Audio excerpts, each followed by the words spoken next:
Hello everyone, I am Saloni. Welcome to Pathfinder Commerce Academy.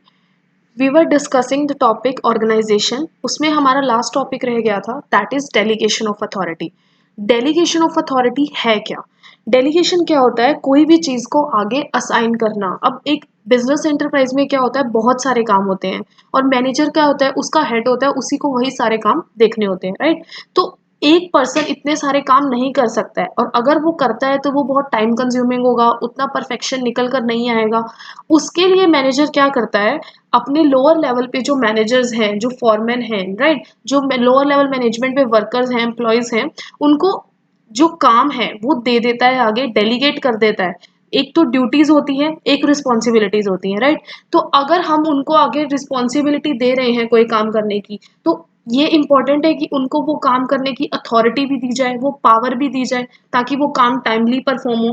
तो delegation of authority क्या है? Authority को, power को भी डेलीगेट करना काम के साथ साथ, ताकि जो काम है वो टाइमली कंप्लीट हो, डिसीजंस हैं वो टाइमली लिए जा सकें और स्मूथ फंक्शनिंग हो ऑर्गेनाइजेशन में, और जो हमारा काम है वो अच्छे से टाइम पे कंप्लीट हो सके. The entire process of assigning authority, responsibility, and fixation of accountability of an employee is termed as delegation of authority. ये पूरा जो प्रोसेस है, मतलब अथॉरिटी, रिस्पॉन्सिबिलिटी और fixation of accountability.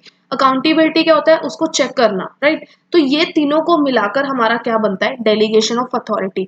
Delegation may be regarded as the process of providing authority and responsibility to the workers as per their skills and fix their accountability towards work. उनको जो authority और responsibility किस basis पे दी जाएगी? उनकी जो skills हैं, उनकी जो क्रिएटिविटी है, उनके बेसिस पे हम उन्हें रिस्पॉन्सिबिलिटी देंगे और उस रिस्पॉन्सिबिलिटी को पूरा करने के लिए उन्हें जितनी अथॉरिटी की, जितनी पावर की ज़रूरत है, हम वो उसको उनको अथॉरिटी देंगे और उस बेसिस पे एक पर्सन, एक एम्प्लॉय जो ऑर्गेनाइजेशन में काम कर रहा है, उसे अथॉरिटी और रिस्पॉन्सिबिलिटी दी जाती है टुवर्ड्स हिज वर्क. इसके एलिमेंट्स क्या हुए? हमारे elements of delegation, first one is authority, second responsibility and third one is accountability. Next is authority. Authority क्या है? फर्स्टली अथॉरिटी क्या है? एक पावर है जो एक पर्सन को, हम एम्प्लॉय को, किसी भी ऑर्गेनाइजेशन में जो काम कर रहा है उसको हम देते हैं ताकि वो अपना काम अच्छे से परफॉर्म कर सके. जो टास्क उसको दिया गया है उसके रिगार्डिंग अगर उसको कोई डिसीजन लेना है तो वो डिसीजन ले सके, उसके पास उतनी पावर हो कि वो अपने जो लोअर लेवल मैनेजमेंट में जो वर्कर्स हैं, एम्प्लॉयज हैं, उनको वो इंस्ट्रक्शन दे सके, ऑर्डर दे सके, right? Authority always flows from top to bottom. Authority हमेशा टॉप टू बॉटम जाती है क्योंकि सबसे, एक ऑर्गेनाइजेशन में फॉर एग्जांपल हम डेली बेसिस पे देखते हैं बहुत सारे शॉप ओनर्स हैं, हमारे आसपास भी बहुत सारी शॉप्स हैं, राइट? तो उसमें अगर कोई शॉप है, मेन अथॉरिटी किसके पास होगी? जो शॉप का ओनर होगा, राइट? हम स्मॉल स्केल पे बात कर रहे हैं फिलहाल, राइट? तो उसमें जो शॉप का ओनर है उसके पास अथॉरिटी होगी. अगर उसमें दो पर्सन उसने एम्प्लॉय रखे हुए हैं, वर्कर्स रखे हुए हैं काम करने के लिए, तो जब वो उनको कुछ अथॉरिटी देगा, वो किसकी अथॉरिटी में से जाएगी? टॉप लेवल मैनेजमेंट से लोअर लेवल मैनेजमेंट में. तो अथॉरिटी हमेशा फ्लो कहाँ से होती है? Top to bottom. Authority is restricted by different rules and regulations in the organisation. अब वो डिपेंड करता है हर ऑर्गेनाइजेशन में कि उनकी क्या रिक्वायरमेंट है, उनमें क्या रूल्स एंड रेगुलेशंस हैं, उसके बेसिस पे अथॉरिटी डिसाइड होती है. Features of authority. It refers to the right to take decision due to managerial position. Organisations में क्या होता है, जो मैनेजर होता है उसके पास सभी अथॉरिटी होती है, उसके पास राइट होता है कोई भी चीज की डिसीजन लेने का, क्योंकि एट द एंड जो टारगेट है वो जो अचीव करके रिपोर्ट किसने सबमिट करनी है ऑर्गेनाइजेशन में? मैनेजर में, राइट? मैनेजर ने. तो उसके पास राइट है कोई भी चीज में उसके अंडर काम को कंप्लीट करने के लिए डिसीजन लेने का. Authority is given to influence the behavior of subordinates for doing the things as per instructions, right? Authority क्या है? एक बिहेवियर इन्फ्लुएंस करता है. अब सबॉर्डिनेट को पता है मुझे सुपीरियर का ऑर्डर फॉलो करना है और ये काम फॉलो करने के लिए मुझे क्या बिहेवियर अप्रोच रखनी है. Authority must be equal to responsibility. Authority और रिस्पॉन्सिबिलिटी हमेशा पैरेलल होनी चाहिए, क्योंकि अगर एक पर्सन के पास अथॉरिटी है, राइट, और उसके पास रिस्पॉन्सिबिलिटी नहीं है तो उस अथॉरिटी का कोई यूज नहीं है, उस अथॉरिटी का वो पर्सन मिसयूज भी कर सकता है.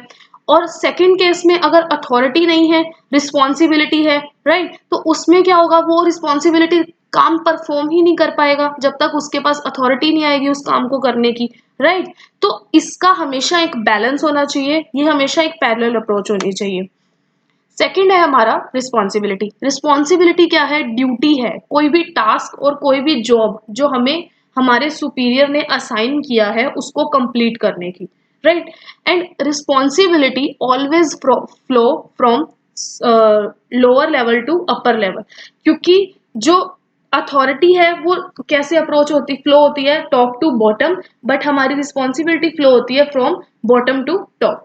Responsibility flows upward in a concern ranging from subordinate to superior. Next है इसके features. It is an obligation of an employee to complete the work assigned. ये एक ऑब्लिगेशन है, एक टास्क और एक कोई भी जॉब है उसको कंप्लीट करने के लिए रिस्पॉन्सिबिलिटी है जो हमारी, क्योंकि ऑर्गेनाइजेशन में जो भी एम्प्लॉयज काम करते हैं, मैनेजर ने अगर आपको बोल दिया कि ये आपका टास्क है, ये वाली रिपोर्ट आज शाम तक सबमिट होनी चाहिए, तो it's an obligation on that person कि वो काम को तब तक कंप्लीट करके सबमिट करे। It can not be delegated to an individual, it can only be imposed और फिक्स्ड। ऐसा नहीं है कि हम उनको डेलीगेट कर रहे हैं, उनको दे रहे हैं, अथॉरिटी नहीं है, ये उन पे एक रेस्ट्रिक्शंस है, एक ऑब्लिगेशन है कि ये काम उनको करना है, इतने टाइम में करना है, राइट। और सेकेंड चीज मैंने जैसे अभी आपको बताई, अथॉरिटी और रिस्पॉन्सिबिलिटी हमेशा पैरेलल चलती हैं। Last is accountability. It is their obligation towards business to perform their work as specified and submitting their performance report to the superiors. Accountability क्या होता है? चेक करना, एक ऑब्लिगेशन है। अगर मैनेजर कोई काम को परफॉर्म कर रहा है, आपसे टास्क कंप्लीट करा रहा है, तो उसका भी क्रॉस चेक होगा कि वो टारगेट हमारा 6 मंथ्स में कंप्लीट होना था, कितना टारगेट कंप्लीट हुआ, क्या कॉस्ट आई, क्या रॉ मटेरियल यूज हुआ, वेस्टेज कितनी हुई, लेबर टर्नओवर कितनी थी, ये सब चीजें कैलकुलेट होंगी। तो एट द एंड जो रिपोर्ट है वो सुपीरियर को सबमिट करनी होती है, किसको? टॉप लेवल मैनेजमेंट को। This is termed as accountability.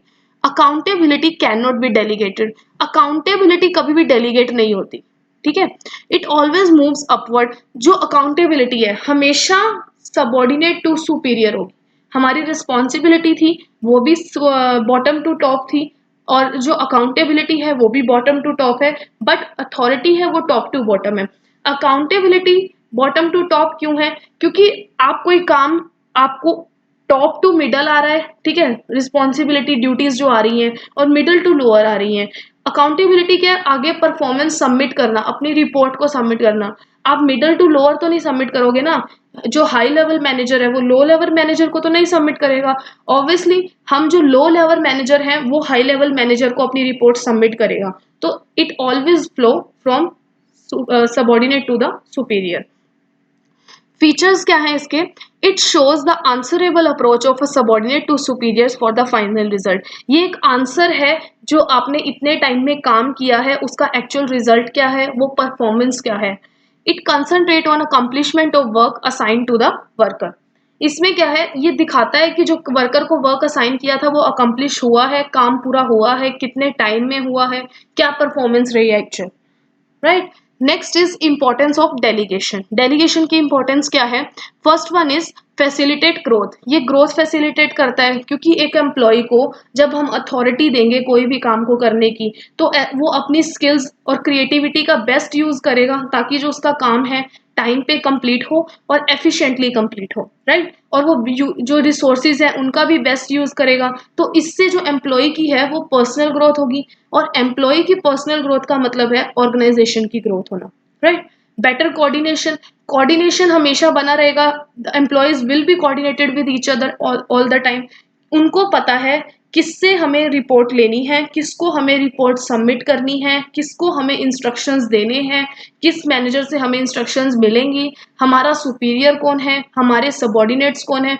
तो ये सब चीजें कोऑर्डिनेट करके रखेंगी आपस में। Next is base of management hierarchy. Base है, डेल अथॉरिटी क्या बताता है कि किसके पास कितनी पावर है, सुपीरियर कौन है, सबॉर्डिनेट कौन है। तो ये एक बेस प्रोवाइड करता है मैनेजमेंट में डिसाइड करने में, टॉप लेवल, मिडल लेवल और लोअर लेवल मैनेजमेंट में वर्कर्स का। Next is effective management. Management effective होगी क्योंकि हर काम सिस्टमेटिक वे से और टाइमली कंप्लीट हो रहा है विदाउट वेस्टेज ऑफ रिसोर्सेज और best utilisation of human resource manpower, right. Next is development of employees. Employees की पर्सनल ग्रोथ होगी। एम्प्लॉयज की पर्सनल ग्रोथ क्यों होगी? क्योंकि जो वो काम कर रहे हैं उस काम को करने के लिए उनके पास अथॉरिटी है और रिस्पॉन्सिबिलिटी दोनों पैरेलल है, तो वो काम उनको टाइमली कंप्लीट कर सकते हैं, अपनी जो स्किल्स है क्रिएटिविटी का बेस्ट यूज कर सकते हैं, right. Motivate the employees. It will always keep the employees motivated, because क्योंकि जब उनको जो काम करना है उनके पास वो काम करने के रिसोर्सेज हैं, पावर है और टाइम भी है, प्रॉपर उसकी बेस्ट यूटिलाइजेशन करेंगे और वो ऑलवेज मोटिवेट रहेंगे, क्योंकि उनका जब काम टाइमली परफॉर्म होगा फिर वो नए टास्क में जाएंगे, उनकी पर्सनल ग्रोथ हो रही है, तो employees will feel motivate. Next is centralisation. इसमें स्पेलिंग मिस्टेक है, SEN आएगा, राइट। सेंट्रलाइजेशन क्या होता है? Centralisation refers to the concentration of authority और decision making power in the few hands at the top level. जब अथॉरिटी जो power है और डिसीजन मेकिंग पावर है, कोई भी चीज को डिसीजन लेना, राइट, कंपनी के रिगार्डिंग, वो कुछ लोगों के हाथ में होता है और वो जो कुछ लोग हैं वो टॉप लेवल मैनेजमेंट में है, राइट, सीनियर्स हैं, सुपीरियर है, राइट। तो उस चीज को हम बोलते हैं सेंट्रलाइजेशन। अब डेलीगेशन में हमने क्या बोला कि जो अथॉरिटी है, मतलब टॉप लेवल से मिडल को हम थोड़ी दे रहे हैं, मिडल लेवल ने अपनी अथॉरिटी में से कुछ अथॉरिटी और पावर किसको दे दी? लोअर लेवल मैनेजमेंट को। बट सेंट्रलाइजेशन में क्या होता है? सारी अथॉरिटी और पावर सिर्फ टॉप लेवल मैनेजमेंट के हाथ में होती है, दैट रेफर्स टू सेंट्रलाइजेशन। और इसमें जितने भी डिसीजन हैं वो सब सेंट्रल टॉप लेवल मैनेजमेंट के लिए जाते हैं। इसमें सबऑर्डिनेट का अथॉरिटी के रिगार्डिंग कोई रोल नहीं होता। ये जनरली प्रेफर हम करते हैं स्मॉल एंटरप्राइजेज में। आपके नियर बाय जितनी भी शॉप्स हैं उसमें आपने देखा होगा कि 1 या 2 पर्सन ही होते हैं, राइट। और एक पर्सन के हाथ में, ओनर जो होता है उसके हाथ में सारी रिस्पॉन्सिबिलिटी होती है। उसमें क्या ration, for example grocery shop है, राइट, तो उसमें क्या ग्रोसरी आएगी, कितनी क्वांटिटी में आएगी, शॉप की टाइमिंग क्या होगी और क्या रेट होंगे, क्या, वो सब चीजें एक ही पर्सन के हाथ में होती हैं। अगर उसके अंडर कुछ एम्प्लॉयज भी हैं तो उनका काम क्या होता है कि जो हमारा ओनर है जो उनको फॉलो करना, right. The success of a small enterprise depends upon the dynamic manager who single-handedly commands the running of the concern. Basically इसमें क्या होता है, जो स्मॉल एंटरप्राइजेस में एक ही पर्सन के हाथ में होता है, और जो स्मॉल एंटरप्राइजेस होती है ये जनरली वहां फॉलो किया जाता है जहां पे उनकी सिर्फ एक ही एंटरप्राइज है, एक ही शॉप है, उनकी बहुत सारी चेन्स नहीं है, वहां जनरली सेंट्रलाइजेशन फॉलो होता है। और there is a direct link between owner, proprietor and his employees, उनका डायरेक्ट लिंक होता है आपस में। Next is decentralisation. डिसेंट्रलाइजेशन क्या होता है? जब हम हमारी अथॉरिटी और डिसीजन मेकिंग पावर को डेलीगेट करते हैं, नीचे वाले जो लोअर लेवल मैनेजमेंट है और जो मिडिल लेवल मैनेजमेंट है उनको दे देते हैं हमारी कुछ अथॉरिटी और कुछ पावर डिसीजन मेकिंग की, that refers to decentralisation. When the power to take decisions and formulate policies does not lie with one person at the top. जो पॉलिसीज हैं, अब मेन पॉलिसी तो टॉप लेवल मैनेजमेंट ने बना दी कि ये target है हमें अचीव करना है, बट उसको सब डिवीजन कौन सा डिपार्टमेंट कितना टारगेट अचीव करेगा, कितने टाइम में करेगा, वो सब डिवीजन पॉलिसीज बनी। वो पॉलिसीज किसने बनाई? मिडिल लेवल मैनेजमेंट ने, राइट।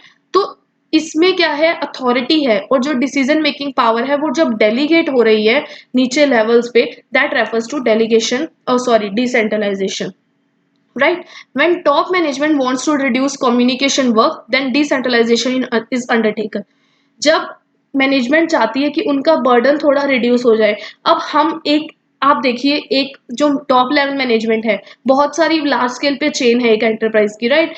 एक ही पर्सन जो टॉप लेवल मैनेजमेंट पे एक टीम है, एक सिर्फ वही हैंडल कर रही है पूरा, तो डिसीजन ले रही है छोटे छोटे भी, तो क्या है, वो बहुत टाइम कंज्यूमिंग है, उन पे बर्डन रहेगा, काम टाइम पे कंप्लीट नहीं होगा। और दूसरा वो क्या फॉलो करते हैं कि जो अपनी जो ड्यूटीज हैं, जो पावर्स हैं, थोड़ा थोड़ा डेलीगेट कर देते हैं एम्प्लॉयज को उनकी स्किल्स और उनकी रिस्पॉन्सिबिलिटी के बेस पे, तो वो डिसीजन भी ले पाएंगे। इससे क्या है, एम्प्लॉयज की भी ग्रोथ है, एम्प्लॉयज की ग्रोथ से ऑर्गेनाइजेशन की ग्रोथ है, एंड सेकेंड उसमें जब डेलीगेट हो रही है अथॉरिटी तो जो टॉप लेवल मैनेजमेंट है उनका बर्डन भी रिड्यूस हो रहा है, राइट।